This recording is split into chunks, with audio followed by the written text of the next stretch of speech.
Okay.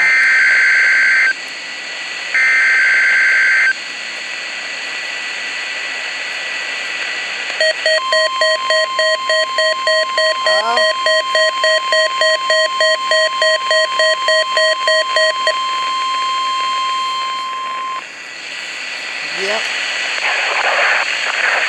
This is the National Weather Service in Portland.